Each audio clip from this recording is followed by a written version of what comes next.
We are not talking about the industrial age or even, I don't know, the medieval era.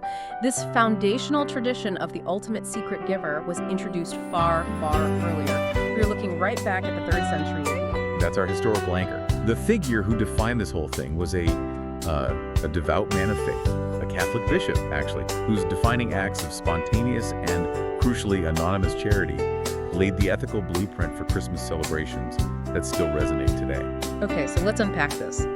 If the foundation is in the 3rd century, who was this person? And what specific secret actions did he take that could possibly translate into a global tradition stretching across millennia? The historical reality behind the myth is the story of St. Nicholas. We can pinpoint his birth to around 300 AD in the city of Patras. Geographically, this was in the region of Lycia, which you might sometimes see referenced as Lucius in older texts. Lycia was this thriving, often wealthy coastal area in what is now modern-day Turkey. Patras, Lycia, 300 AD. Okay, that immediately gives us context. So he wasn't born in a Patras. Oh, far from it. What we gather from the traditions is that his father was a bishop and his mother was also a deeply devout woman. He was raised with both affluence and really high expectations of piety. But what's truly insightful about his early life is the profound paradox he faced. Which was? Well, he inherited a vast personal fortune. Both of his parents passed away when he was exceptionally young, leaving him this wealthy heir in a society where, status and material possession dictated power. A young man inheriting immense wealth in the 4th century. I mean, that sounds like a recipe for a completely different kind of life. Absolutely. But the texts really emphasize his singular focus on spiritual pursuits. He essentially disregarded his material inheritance. He preferred to spend his time studying divine scripture rather than indulging in the typical social distractions, the games, the songs, all the expectations of a rich young man. His devotion wasn't just a passive belief. It was an active rejection of materialism. And that conscious choice to hold wealth so loosely is what made his later acts of charity so impactful. It really sets the stage for what comes next, doesn't it? Because we move from the history of this pious youth to the defining narrative, the moment that turned a wealthy, devout man into an enduring archetype of giving. Let's talk about the poor farmer and his 3 daughters. This is where the story really gets its teeth. Yes, this specific incident is the crucible of the tradition. The narrative recounts the desperate plight of a local farmer in his community. He had 3 daughters, all of marriageable age. The crucial, terrifying problem was that he had 0 resources to provide the required dowries. Right, and we have to remember the social context here. In the 4th century, a dowry wasn't just a tradition, it was an economic necessity. Without it, the daughters were essentially unmarriageable, correct? That's right. A lack of a dowry meant a guaranteed life of destitution. It often led to very, very grim outcomes. The suffering of this family was acute. The sources recount that the father, facing this impossible crisis, was seriously considering the terrible act of selling his daughters into slavery just so they could all survive. This was the ultimate family emergency. Wow, and Nicholas learned of this, so this is where his spiritual discipline, that disregard for his own wealth, translated into tangible action. How did he intervene? His intervention was immediate. It was utterly strategic in its secrecy. He wasn't interested in public praise or any kind of validation. Nicholas decided he would act in the dead of night, ensuring, as the source states, that another eye wouldn't see, another ear wouldn't hear. And it wasn't just one big donation either. No, not at all. It was methodical. He intervened 3 separate times, one for each daughter. Each time, he would quietly toss a small bag filled with gold coins through the window of the family's home. Each one was an act of anonymous salvation, ensuring the dignity and survival of one daughter at a time. The narrative really emphasizes the repetition and the anonymity. He wanted the outcome, not the credit. But of course, the father's curiosity eventually won out.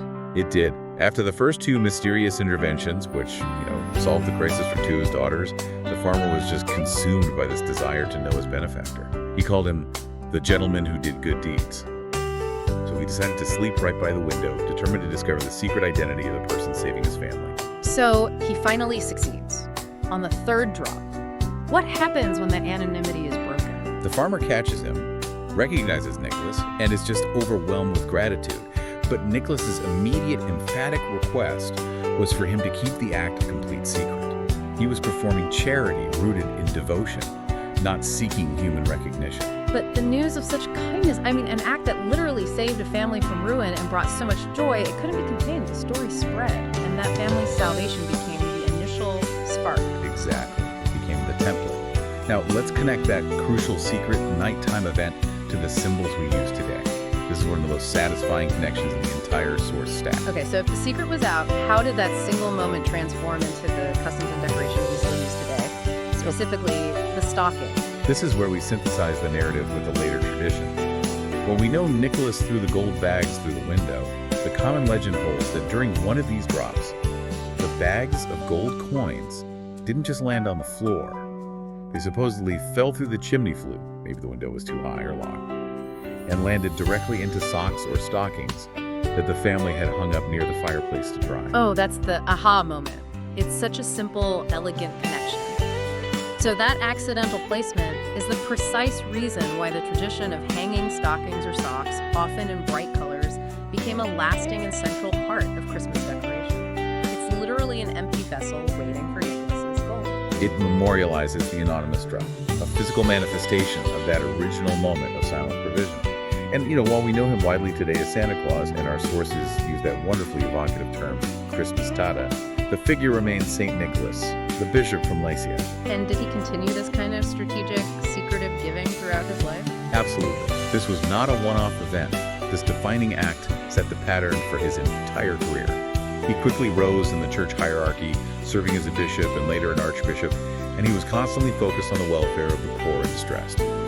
Historically, we track his passing to December 6th, 343 AD. That date, December 6th, is interesting. It's still St. Nicholas Day in many European traditions, right? It ties his life and charitable memory directly to the start of the holiday season. Precisely. It's the initial commemoration of the ultimate giver. And when we look at the immense impact of his example, we see how the word about this goodness spread. It wasn't just a story, it created a phenomenon. The birth of anonymous giving is a core expectation tied to the holiday. What I find fascinating is that the sources mention this immediately led to other tatas. Because Nicholas's act brought such profound, tangible joy and relief, people who were suffering began to, hope for similar secret aid. And that expectation motivated kind-hearted individuals in the community to emerge as various Christmas tatas. They took on the mantle of secret giver, making different kinds of help available. It actually went beyond simple charity. The level of dedication they achieved, according to the sources, is pretty remarkable. They weren't just reacting to sudden crises. No, they became highly strategic.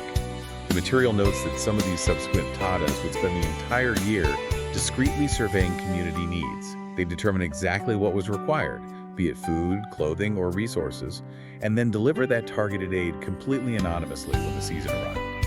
It was needs-based, year-round generosity, perfected for a single day. And the spiritual mandate of anonymity, that remained the core rule. That's what differentiated it from just, philanthropy. That is the defining spiritual characteristic of the figure, no matter the name, Nicholas, Tata, or Santa Claus. The main role is giving gifts without expecting anything in return and ensuring the recipients never know who provided the aid. The power is in the selflessness. Right.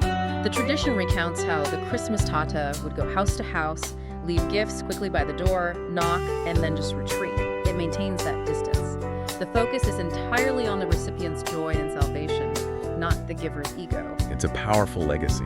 And this powerful transition from a 4th century historical figure to a global symbol leads us to the final, really profound point in the source material. It transitions away from history and asks us to consider what the modern meaning of the holiday should be. It's a profound philosophical shift. The source material is quite insistent that Christmas, stripped of its commercial layers, is fundamentally about giving and helping the poor. Yeah, it acts as a direct challenge to the often excessive materialism that defines the holiday for so many today. The text doesn't just offer a spiritual critique, it offers practical advice. It advises you, the learner, to use some of the money habitually spent in the name of Christmas consumption to redirect that resource toward genuine aid to the poor. That forces a serious reevaluation of priorities. And to anchor this definition, the source material reaches deep into Scripture to provide a powerful connection that defines true piety. It does.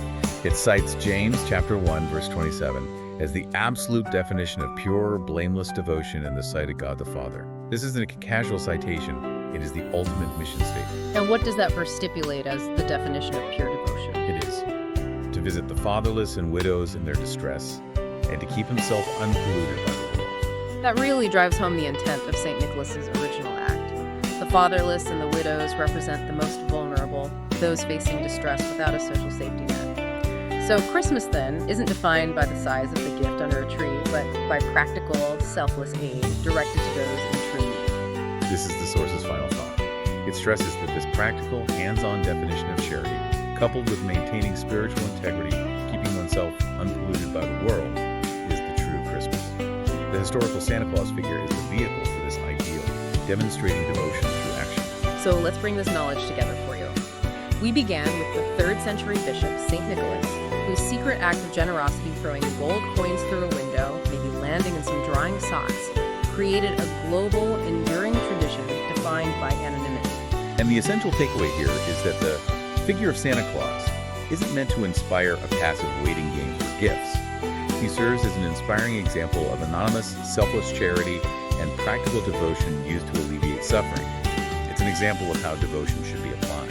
Which raises a powerful question for you to mull over. If the historical function of the Christmas Tata was to survey needs and deliver highly targeted secret aid to the most distressed, the fatherless, and the widows, how does your own holiday focus align with that mission? The challenge, drawn directly from the source material, is to reflect on the immense material cost of the holiday season versus the spiritual devotion required to achieve the true Christmas. It is the act of visiting and relieving those in distress that the source places above all other traditions.